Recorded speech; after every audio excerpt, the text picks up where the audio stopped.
Bismillahirrahmanirrahim. Assalamualaikum warahmatullahi wabarakatuh. Perkenalkan, saya Emriat Mansur dengan NPM 043723111051. Saya mahasiswa program studi agribisnis Universitas Hairun, Kota Ternate.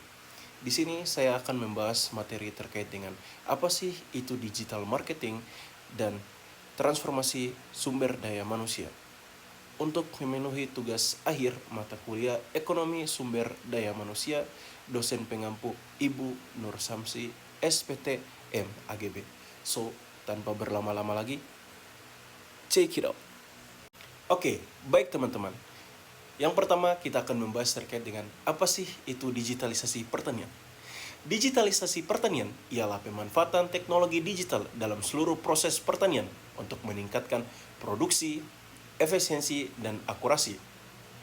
Contoh digitalisasi pertanian berupa alat, yaitu yang pertama, sensor IoT atau Internet of Things. Dan yang kedua, sistem irigasi pintar. Dan yang ketiga, drone. Yang kedua, yaitu transformasi sumber daya manusia. Transformasi sumber daya manusia merupakan perubahan secara menyeluruh dalam kemampuan, pola pikir, dan cara kerja sumber daya manusia agar mampu beradaptasi dan memanfaatkan perkembangan teknologi, termasuk teknologi digital.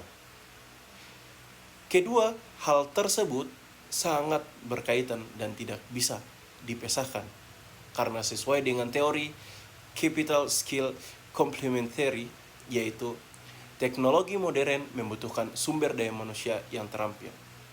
Percuma saja kita mempunyai alat-alat modern, tetapi SDM kita tidak mampu untuk mengaplikasikannya.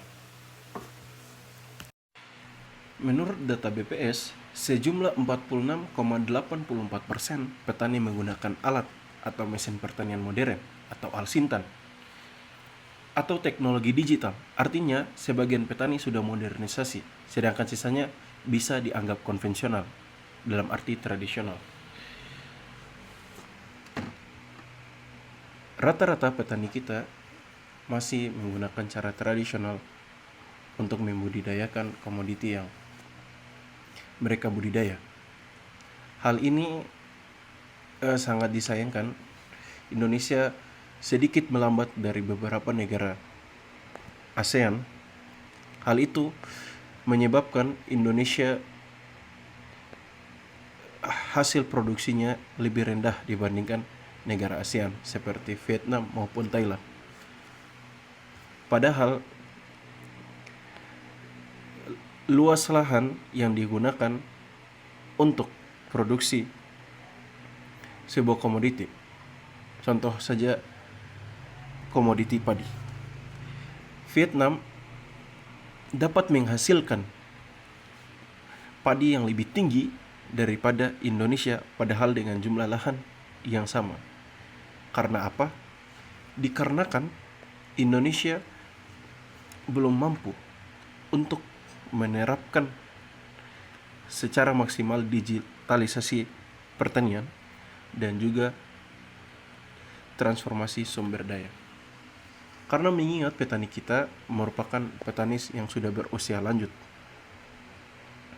Sedangkan untuk menyerap digitalisasi pertanian atau alat pertanian modern dibutuhkan generasi atau orang-orang yang masih sangat produktif. Dari 46,48% petani Indonesia yang telah menggunakan alsintan atau alat modern atau digitalisasi pertanian, di sini saya akan memberikan beberapa contoh studi kasus, yaitu yang pertama di Jawa Barat dan Jawa Timur yang telah menggunakan aplikasi untuk pemasaran hasil panen dan pencatatan tanam. Dan yang kedua di Kabupaten Bandung dan Garut telah menggunakan irigasi otomatis, sensor lahan, dan aplikasi monitoring. Dan yang ketiga yaitu petani padi modern di Indramayu yang telah menggunakan drone untuk menyemprot pestisida, telah menggunakan sensor tanah dan GPS mapping sawah. Terdapat banyak sekali kebijakan pemerintah untuk mendorong pertanian Indonesia agar lebih maju dan bersaing dengan negara lain. Salah satunya yaitu dengan program Tani Digital. Dengan menggunakan IoT atau Internet of Things, pengeluaran bisa jadi lebih efisien karena penggunaan pupuk dan pestisida yang lebih minim, karena IoT dapat mengecek kebutuhan pupuk pestisida sebuah tanaman. Teman-teman, dapat kita lihat bahwa banyak sekali dampak positif dari digitalisasi pertanian ini, yaitu produktivitas naik 20 hingga 30%, biaya produksi turun 15 hingga 25%, hingga membuat pertanian lebih menarik bagi generasi muda.